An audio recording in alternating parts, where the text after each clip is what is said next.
Well, Shaun. Hi. All right. Welcome home. Thank you. Thank you. Man. We're so privileged to have you, buddy. Thank you. Thank you. We brought you because this session is on the art of the comeback, and we only want to work with the greatest of all time in different sports. But we also, specifically for you, I told you personally, the way you've dealt with challenge or tragedy, lots of people come great. Can you take those hits and come back? That is a rare commodity. It's even more rare than the rest of the goats, in my opinion. Thank you. So we're just privileged to have you. And I just like start out. Right. Some people don't realize you were a pro at 7 years old. Is that correct? Or was it 12, 14? I was sponsored at 7. Sponsored, so that's right. It was crazy. Right. I mean, I started snowboarding at the local resort. My mom and everybody around the mountains like, he's pretty good. Let's put him in a contest. And I won. I was really fast. And that just kind of like kickstarted this whole thing. And then they didn't make boards my size at that point because I was so small. So my mom called the local, snowboard company she knew, and they put us in touch with Burton Snowboards. Wow. And I was sponsored at 7. So that's when it started. But pro at 13. Wild? So yeah. Give me a hand for that. That's awesome. Thank you. And you also, you have the most wins of anybody in the X Games history because you have both. You're also a skateboarder. And when did you turn pro? 13 or 14? Or? That one was a little later. It's actually around 16. 16. Okay. But I always skated just as hard, just as passionately during the summer off season. And I really feel like that was the thing that kept me interested in snowboarding. Because I would take time away, go skate. My whole world was involved in this. It was in the sunshine and whatnot. And then I kind of missed the mountain. Yeah. And so, at 16, I decided to start professionally skateboarding. And then it was awesome though, because I started I was at the top of the game in snowboarding. I had to start all the way at the bottom again in skating. And it was like this fun sort of like, it's like watching the first Spider-Man movie. Like it's like, oh, he's learning his powers again. I'm climbing my way up. I just did it over here. And so finally I was matching winning summer and winter medals. So that's extraordinary. Yeah. Did you enjoy one more than the other? It was always the one that I wasn't doing at the time. How things go. Yeah. Absence makes the heart grow fonder. Right? Yeah. Probably surfing the most. I love surfing, but I would never get to do it. Oh. I'm actually named Shaun after Shaun Thompson, professional South African surfer. So my dad loves surfing. Wow. Which was a trip today because I'm walking the beach and this little kid runs up to me and he's like, "Are you Shaun White?" And I'm like, "Yeah." He's like, I'm named after you." I was like, "Oh my God!" Awesome, I told you it was welcome home. I know, I felt it. That's awesome. So, tell us the psychology of a 7-year-old or a teenager, who's now, sponsored, who's now starts to compete. What was your mindset? Did you decide I want to be the greatest of all time in what I'm doing, and what was your mindset? I think from the get-go, I believed I could do it. It just seems so real to me. I'd already gotten sponsors. I was already winning competitions and I saw the pros, making a great living at what they were doing. And I just figured God, if I could just get to that point, I think I could make a bit of a living out of this. And then things really I don't know, there's all these weird circumstances that came into play, being from Southern California, you wouldn't think, oh, pro snowboarder. Yeah. Everybody thinks I've grown up in Vermont or Colorado, something like that. But no, I actually I hated the cold. I had asthma as a kid. I was born with a heart defect. It's called tetralogy of Fallot. So I had to have multiple surgeries to correct. It's what's called a blue baby. You're not getting enough oxygen in your bloodstream. And so from the get-go, I was supposed to be a very inactive, sluggish child. And, my parents really never set those boundaries on me. So, of course, I was like, I want to do that. Yeah. And along the way, who's been most influential on your career and why? Probably my brother. My older brother, Jesse. He's 7 years older, actually half brother. My mom had him in Hawaii and then moved back to the mainland and met my father and had my sister and myself. But he was just the guy that was always doing the new trick or wearing the new cool clothing. And we were such an age gap that I just wanted him to like me so badly. And he wanted nothing to do with me. I was that awful, redheaded. So did you get great? Did you get great to get his attention? Oh, well, I could never beat him at anything. Oh, it was ping pong, Monopoly, nothing. He owned it. And then finally, I chipped away at him. And finally became better. But I think that's a lot of my competitiveness came from that. Really? And then... What was the first thing you beat him at that you hadn't before? And what did you feel that day and how did you react? I finally beat him in ping pong. and it was glorious. It was incredible. I just kind of, but I didn't celebrate it. It was just internal. I was just like, that was smart. You might get beat up a little bit. I didn't want to put it because he's still the older brother, so I gave him that. But it was that, and then I started, winning the snowboard contests, and that's when it really kind of he realized that I was on a different path than him. And is he still is he proud of you? Are you connected today? Yeah, what's amazing is we worked together for years. Really? He was always this very creative guy, and so he was always doing, illustrations and went to school to study art, things like that. And he would do all the graphics for my snowboards, for my skateboards. He would help me design signature products for the sponsors I rode for, and we had this really great thing going for a long, long time. And then I think it was just before Sochi, probably the Olympics in Sochi, that we kind of parted ways, working together. Yeah. But then we reconnected actually after Sochi in a really wonderful beautiful. way. Yeah. That's beautiful. Yeah. What did he say to you after that? Because that had been one of the toughest times in your career, right? Coming out of Sochi, because Sochi is where the first time we all thought you were going to win the third one. Yeah. All these big expectations, which had to be enormous pressure on you. Oh, yeah. And then they walk away with no, everyone wants you to win the gold. None. Yeah. Tell us what that was like. And did you, I'm curious about how your brother responded in any way, if he was able to support you. It was tough. It was at that moment that we weren't really, he was off doing his life and I'm doing my life. And then this kind of crazy thing happened. Like, I had never been to the Olympics and lost before. And so I'm like, wow, okay, this is what that's like. And you think like, oh, you'll just get past it. And you don't, honestly, people still ask me about it. And they're like, so when did you get over it? I'm like, no, I never got over it. It's like the scar you have from falling off your bike as a kid. Like it's just a part of you now. And you'll never do that again, one of those things. But I remember him coming up to me and he was just, he just felt for me. He was just really there to be my brother, not to be a business partner, not to be anything but just like my brother, which was really great. That's beautiful. Actually a lot of soul searching happened after that Olympics for me. At the top of the half pipe, it wasn't that I wasn't physically strong enough to win. I just wasn't there mentally. Yeah. Which is, I wish it was physical.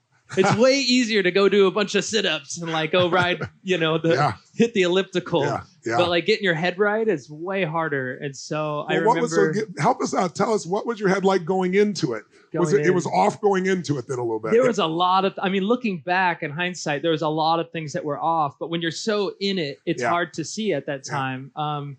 And that's what was amazing is afterward, I got to sit there and go, well, man, if I did it again, I would do this differently, that differently. But at the time going for Sochi, I just remember I had won the first Olympics and I thought that, it was going to change my life. And it did in many ways, but in other ways, it wasn't exactly what I had pictured. What did you think it would do? Just solve every problem I ever had. Like honestly, I was that up and coming snowboarder and I finally I did it. I won the gold medal. And I'm jumping around, but at that Olympics, I was 19, and I'd always wanted a certain amount of credibility and respect, especially in a sport like snowboarding that was still new. Yeah. You actually, I'm not blowing smoke your way, but you gave credibility to that sport. Thank right? you. You were the first icon of that sport. Yeah, and you're still the biggest. Well, it was tough at the time because when I started snowboarding, there was no Olympics. X Games had just started, and it was like a very odd sort of sport. And so even the school I attended, they said they wouldn't help me with extra, schooling or anything because they didn't find my sport legitimate. Wow. They're like, you're not horseback riding, tennis, we don't have a category for you. Yeah. So I ended up going to this outreach program for like pregnant teens, kids that couldn't function in normal school settings, these things. Wow. So that I could get my schooling done. So they'd be flexible enough. Well, yeah. And I just remember being with a snowboarder that got his GED and he regretted it. And I remember hearing that and being like, I'm not going to do what he did. I'm going to finish school and I'm going to, I don't know. I was always kind of like, after Tony Hawk was my friend, I was just kind of like a sponge to the people that were around me. Yeah. And I remember hearing that from a fellow writer. And I was like, okay, I'm not going to do what he did. I'm going to finish school. I'm going to do this and that. But it was always a challenge to get to that point. Yeah. And I could be sitting next to anybody on the plane in first class or whatever. and be like, I won the X Games 20 times. And they're like, oh, that's cool. That's great for you, But when you're like, I got an Olympic gold medal, they're like, oh, okay, I understand that. And so maybe it didn't mean as much to me to win the gold medal, but it meant it to the world. And I needed that sort of kind of, feedback. I needed that sort of redemption from what was going on at the time, because it was a struggle the whole way. Yeah. And then so the second Olympics was just to cement it in. Like, it wasn't a fluke that I won the first time. I'm going to be the best. Can I ask you back on the first one for a second? Yeah. Tell us the difference going into that first one versus second versus third. Oh, God. So the first one was just to be like, I made it, the family. Did you feel certain that you'd win the gold? Did you have that internally within you before you got there? Yeah, I was positive. I was like pretty gung-ho. That's awesome. Plus, they have 5 qualifying events that lead up to it. And so I aced the whole thing. Okay. I won all 5 events. I actually won every single competition I entered that year. Not only half pipe, but slope style, rail, they're like these rail feature competitions. But it's a great story because the year before, I got completely destroyed. Oh, you did? They beat me I'd even make podium at X Games. Yeah. Wow. So it was this wild scenario where I was trying to win, and I had this breakout year when I was 15. I finally won a competition or 2, and I got 2 silver medals at X Games. And I was like, right here, right now, right when they put this silver medal on me, I'm like, I'm coming back next year, and I'm gonna win the double gold. That's awesome. And I finally came back. I won 2 gold medals. My dreams are coming true. I finally I'm getting these deals. All these things are happening. Next year, I'm on my way. I just won the slopestyle competition. I'm heading to my second double gold, just won qualifying, and then my knee goes out in qualifying. I'd never been injured before. I was 17. 15, 16, won the double gold. 17, the knee goes out, and I'd never been injured. They're like, you need to get surgery. No, you don't need to get surgery. I'd never been to a gym in my life. Wow. So I'm like, what do I do? And, I got through that. And so 18, I show back up. I'm like, I'm going to reclaim my throne and just walk right into it. And the sport had changed. The guys left me behind, and I got 4th place. And I'm so happy that happened because it gave me that push to, I'm like, no, I tasted the win and the glory and the whole deal. And it's too soon to just fade away. Yes. I'm coming back. And then that pushed me to do this undefeated season. And what did you in your head decide how you're going to beat these guys how did the sport change? You said the sport changed and you're going to come back and do it. Yeah. What had shifted, and what did you do to shift yourself to make that comeback? Because I'm only aware of the big comeback, but this is just as big a comeback at that stage of your life. Well, because of the injury, it taught me how to take care of myself. Oh, because I was just like, oh, cool, let's eat pizza and do whatever. I'm taking the chairlift. We're going downhill. It's not as, athletic. But I started hitting the gym every single day, and to rehab, I come out of surgery and I had no idea my leg had disappeared. Wow. From the atrophy of surgery, all these things. And so I had to build my strength back up. All those things amounted into me coming back to win eventually. So those are a lot of things that came into play to get me there. That you wouldn't have done otherwise. No, so never. We have a phrase that life's always happening for us, not to us. And it's our job to figure out where that benefit is, right? Yeah, there's a lot of amazing ups and downs that kind of put me in these types of situations. And I think I could safely say that through my career, every great moment of mine has been followed by one of the worst, or just before it, I'd had a really, really terrible upset in my life. Did you see that pattern before Sochi, or did you become aware of it after Sochi? I think I became aware after Sochi. Yeah, that makes sense. Yeah, because I had to sit with myself and kind of figure it all out and go, wow, well, what's the deal? And I'd been so gung-ho this whole time, I just got to win another Olympics. I just got to win another time. And I don't know. I remember just sitting there and I'm like, I'm not going to win. This is awful. I was trapped in my own head watching a movie of myself losing, and I couldn't do anything about it. Wow. And so afterwards, I'm like, well, I guess you got what you what you were projecting, because last time I'm like, I'm going to win.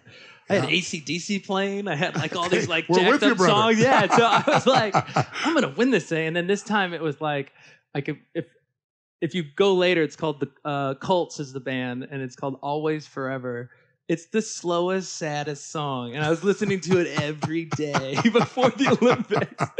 The first one was Paradise City, Guns N' Roses. Second was, I think, Back in Black, AC/DC. and then this slow, sad song. And it's just funny because at the time I didn't think about it. You know, I'm just like, oh, this is where I'm at. And a lot of crazy things had happened at that point. So the win to just kind of make it, then the second win was to solidify who I am, and then it was like, do it again. Yeah. But I didn't have that like oomph I needed. So what you had prided yourself on this incredible drive that you built. Your brother was a part of that drive. Yeah. What do you think the drive came from, and what do you think made it go away in that time period?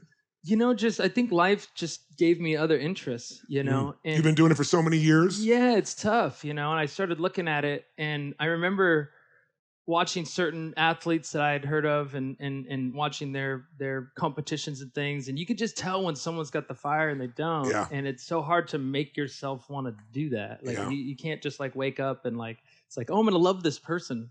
No, you got to feel it inside. Yeah. And so I remember going through the motions, and I'm just thinking like, God, I'm really good at this sport. If I just like go pound myself into the ground, I could just like coast through and win. Honestly, I was like, you know what? I got the tricks. I could just do it. And it was at a time where I bit off even more than I could chew at that point, at a time when I also... Meaning in distractions outside of the sport? Or? All of it, and within the sport too, because the Olympics now took on half pipe and slope style. So I was like, I'm going to win both of these. Right. And I was like I'd always dreamt of like playing guitar in a band. Yeah. And I was like, I'm not going to give that dream up just because snowboarding. And so my interests were kind of like falling all over. I was trying to learn Spanish at the time. Like I'm very goal oriented. So I had all these random goals, and it just kind of finally was weighing on me. And then social media happened. Yes. I feel like it's a difference between hearing about a party you missed and then just having like this revolving feed that just shows what your friends are doing, and your mom's doing this, and the kid you knew on the street is this tall now, and like you just see life passing you by. And you're still in the training mode. Yeah. It's like that interstellar moment when he sees the whole life flash before his eyes. It's like one of those things, and I'm up in the mountains, and think about, it's cold. I'm from the beach.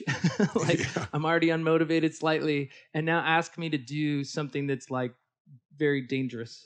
Yes. And out of my comfort level. Yes. So the window of opportunity to actually accomplish that just was like very, very small. So how did you turn that back around? Because, we should talk about two different pieces. Yeah, Let's talk about the accident for a moment, if we could. In New Zealand. In New Zealand, right? Right. Unbelievable accident. I think we have some footage of it. Yeah. Tell us, it was the worst accident of your career. Yeah. You couldn't recognize yourself. I guess it affected your eyesight and so forth. I mean, what the hell, when you came out of that situation, you can't even recognize yourself.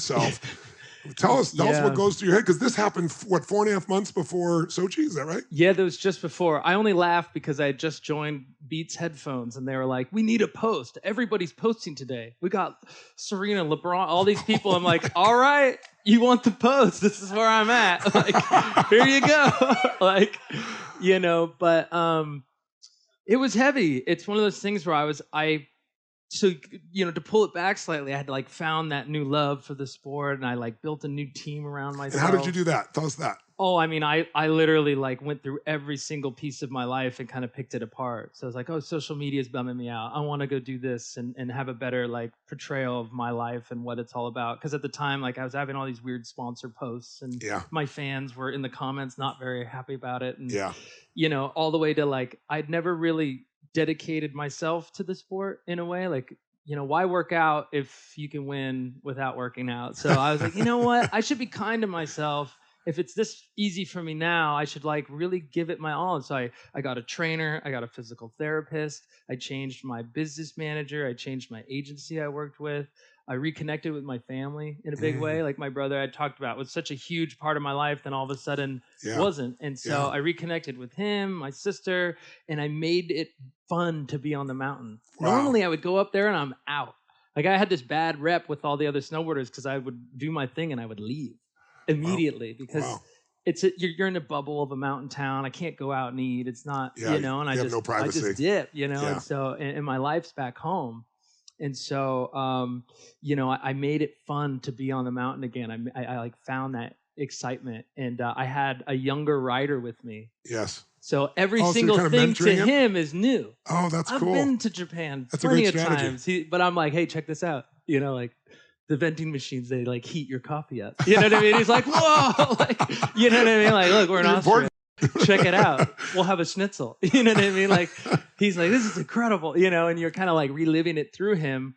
And then another story I could tell you about, which is really great, but the coach that I actually brought along the road with me, he beat me when I was 15 by 0.3 of a point going to the 2002 Olympics. Really? He's the last guy to drop in. I'm in first place.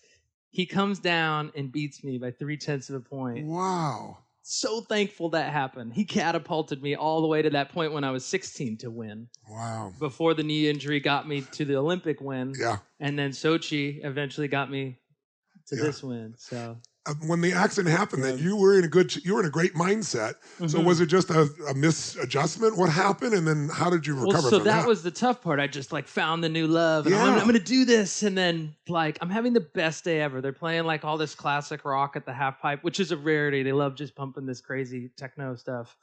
And so I'm like, oh, it's the classic rock day. And I'm riding. Things are going amazing. The other competitors there, and I'm just like landing my hardest tricks in their face. I'm feeling it. You know what I mean? Like, it's the best feeling. Acting very nonchalant about it. Of course. And then I'm thinking, okay, you know what? I'm gonna do this combination that I want to do. And I got to the top of the pipe, and I went for it on this one wall that was just I had no business doing it there. I just wanted it so badly, and I thought if I just gave it enough, it would work, and it just didn't. I hit the top of the wall, which is the wall itself is 22 feet tall. So I was out a good 20-something feet.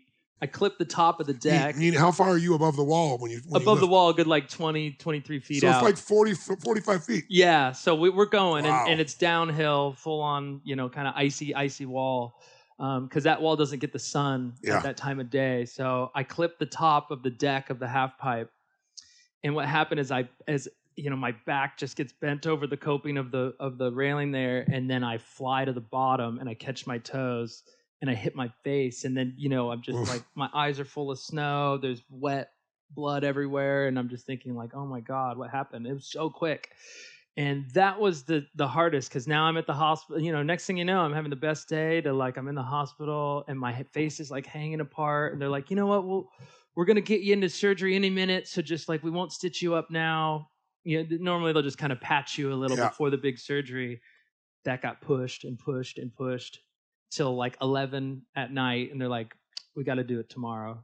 So I'm sitting there with this like wet cloth on my face thinking, what happened? Like, is this really worth it? Do I really want this? And that was the big challenge there. It was like, I've been telling myself I'm into this, but do I really want to get back up? Because getting back out on the snow doesn't necessarily mean this is going to happen again, but I'm taking a chance, and I'm prepared to let this happen to myself again. You know what I mean? So your mindset was, I have to be willing to know this could happen again. Exactly. Otherwise, I can't give my all. Exactly. So this is one of the things we talk about, where we talk to people about, you got to write down everything you wouldn't want to have happen to achieve what you want. And if you look at every one of those and say, I'm willing to do that, you don't usually have to. Yeah. But then there's no holdback in you. Exactly. It's like, here's what we're dealing with. And like, That's right. And you know, I made the very simple but valuable lesson of like what not to do.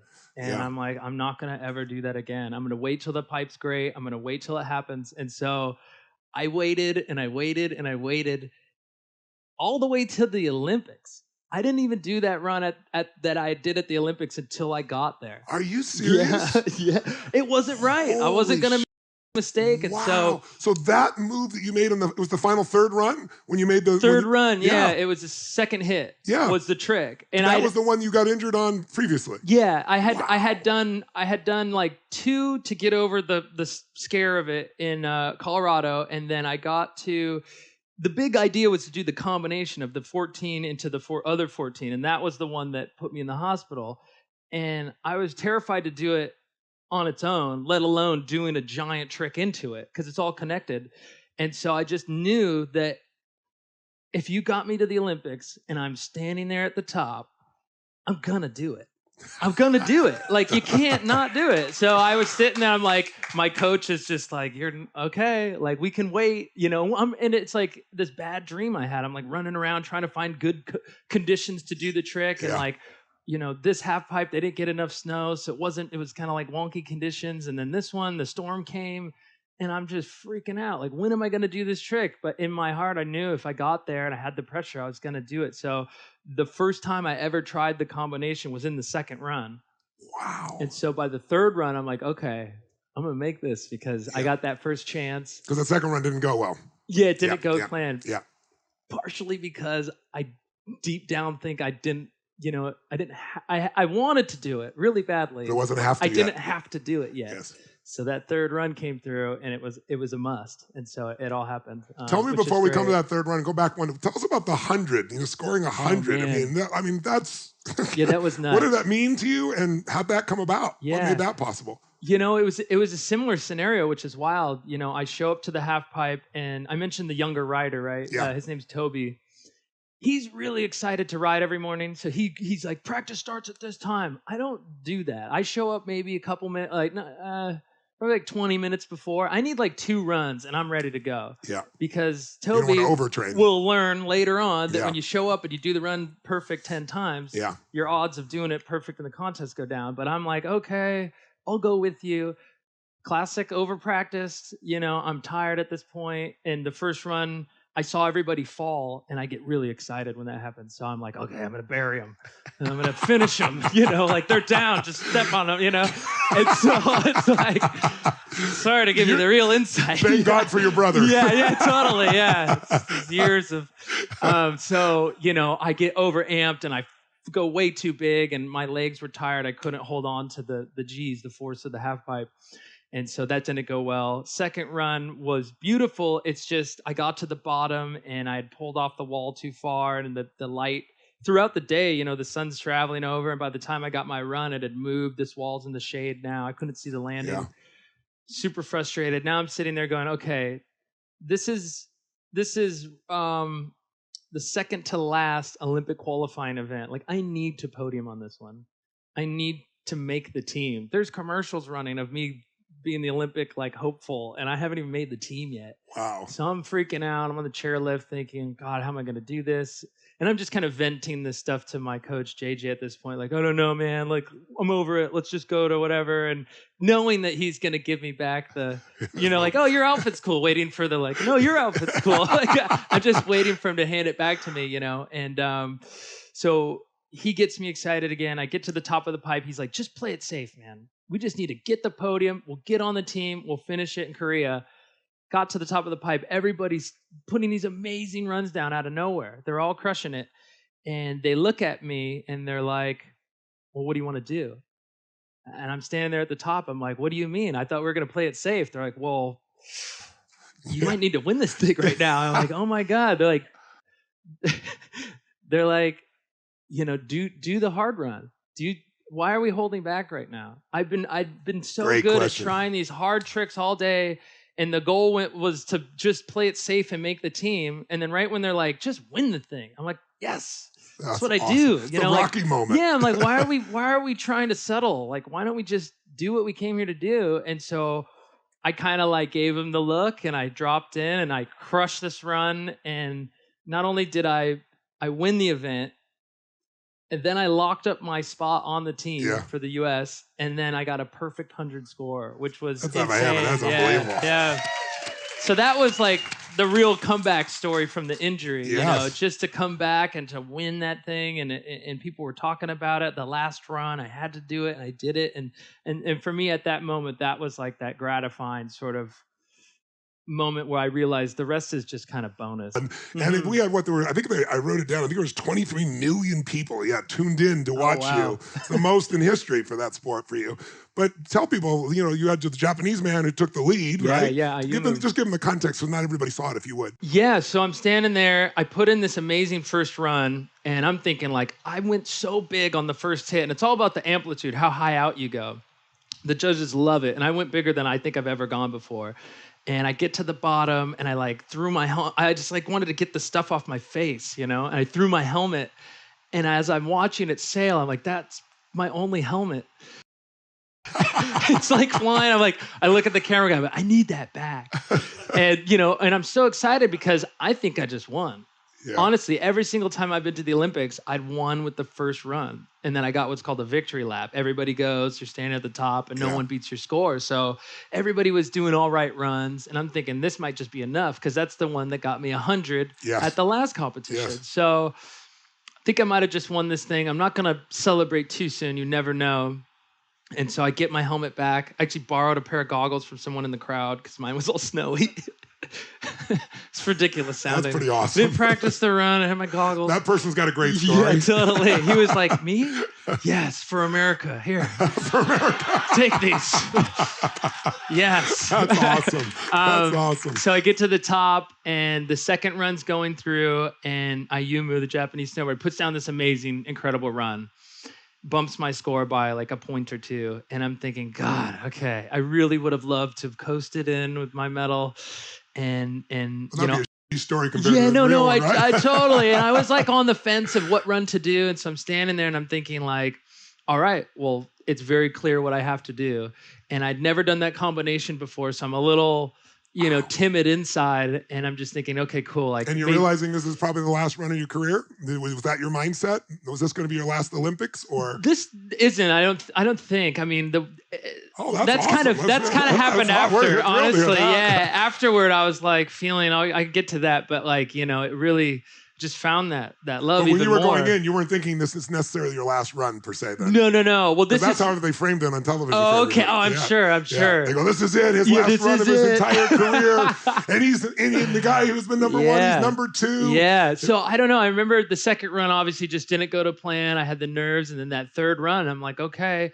And normally I have like a system of dropping in. Like I wait for the third guy in front of me to go, then the second, and then it's my turn. And I made a statement in qualifying. I don't know if you saw qualifying was like a full battle just to win that spot, because if you win qualifying, you get to drop in last and you get the last say.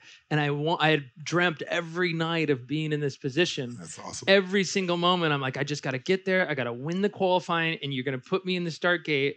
And this is what's going to happen. And so I had to make that all kind of like come to reality. And so I'm standing there and I'm thinking like, this is my moment. And everybody was kind of asking me, they're like, I saw your eyes through your goggles and what was happening.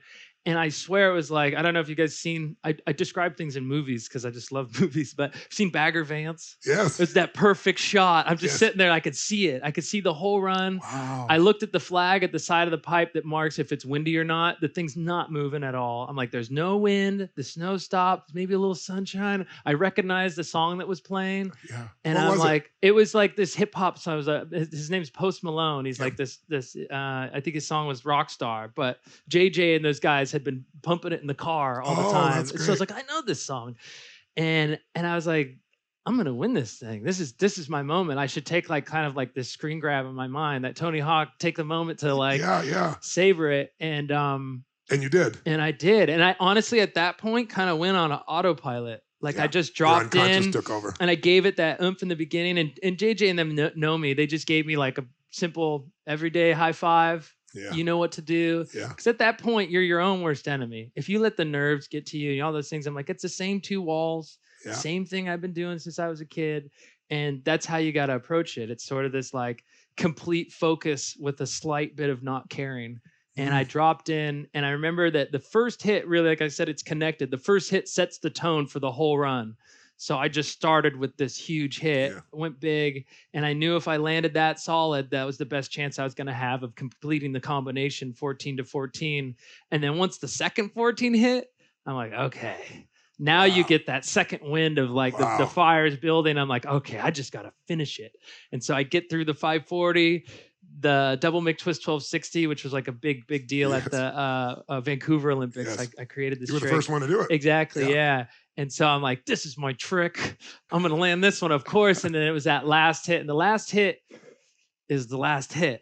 Like, it's the worst, you know, because you can cheat by thinking one wall ahead, but the last hit's the last hit. So I go up and I'm just like, please, you know, and I remember making a mental map of the run before where I had come up and you see these blue lines on the half pipe. And I remember the blue line being like really in my face. So I gave it a little extra on this run. And I was expecting to see that little blue line, and I was a good like 5-6 feet above it. And so I like casually landed, and I was like, that was just such a great way to start it with this huge hammer and to finish perfect. It was just great. I've watched you for years. I'm a big fan. I've never seen you cry before. Oh, you man. bawled at the end of that thing. What did it mean to you? God, it just meant the world to me. Honestly, it's like the moment since Sochi happened, I was just like, why? Why couldn't you have just like dug deep and then like sailed into the sunset? Yeah, you know what I mean? Like, is this the thing on your record that's going to be like, well, he's been to the Olympics 4 times. He's won twice. Yeah. You know, and I knew I could win. I saw all these things going on. The injury. Yeah. I mean, my mom had called me. She's like, "You're done. Please stop. Like, it's over." You know, like you've made a great living off the sport. You've got gold medals. People, you know, respect and love you. You know, what's the deal? And I'm like, I just know I can do it. I know I can do it. I know what I want and how to get it. And so right when they hit me with the score and I'd won, I just like lost it, you know, and the whole family's there. And I think it's so heavy when the family's there because they know how much, they know the inner workings of everything. They know everything you've been this whole journey. Yeah, the whole time, like the first day one after Sochi at the couch, just like miserable, you know what I mean? Like those moments and the like the ups and downs and like missing their birthdays and things to go to the gym or to be here, like every single thing, like what you eat, how you sleep, everything feeds into this moment, which is crazy. This one moment in time, which is like a couple hours. Yeah, but you executed. Yeah, for sure. So I just broke down because it meant the world to me, and the comeback from that, it just meant that I took the right steps and I gave it the right amount of time, and I don't know. I always think it's like the little things that can push it over the edge. Yeah. So like I watch some of my competitors, like they'll get second place and like go party and celebrate, and I'm like, I'm gonna hit the gym. Good for you. What if it's like that little extra thing? I did a couple more sit-ups more, and that was the extra tuck that got me into the flip. Like, I don't know. I think it's like, that makes the difference. How is it like any little thing I can do to like separate myself from them? And like, look, like I won and I'm hitting the gym. They got second and they're like going, you know what I mean? It's all these things. That's and so awesome. I always try to like think of ways to really kind of go that extra mile. What do you think makes a champion? And if you had to coach someone who's going through a rough time that's been, you know, incredibly successful, and then they took the crash, because most people do, right? Yeah. But most people don't recover from the crash. Of course. And I don't just mean a physical crash. Sometimes it's financial and business or emotional relationship. Of course. What do you think makes somebody a champion? What's helped to make you a champion? And then what does it take to come back after that? What would you coach somebody on if you were coaching somebody who's been through a tough time? You know, I mean, only through my own experiences is that like Sochi obviously was one of the biggest upsets in my career, in my life. And I'm sitting there and like, once the tears and everything had dried up, I was like, I'm going to turn this into the greatest thing that's ever happened to me. He made the decision. I was like, I'm going to let this moment define, you know, like these other times in my life that I ripped through my past. I'm like, man, I didn't actually win that until I lost before. And you know what? After this, you noticed the heart condition, and you know, now I'm a sports star or whatever. You know what I mean? Like all these things in my life. And I'm like, I'm gonna make this the greatest thing that's happened. And so I really got right with myself, which I didn't, you know, you lift weights to build muscles. You eat this food to feel this way, but to like get your mind right was something I never really approached. I had a bunch of different books I was reading, things, and it really, really helped get me on that right path. But I made that decision, you know, and I think for people to realize and understand is it's all up to you. Especially like when I go to a competition and I lose, I'm stoked. I'm like, great, you know.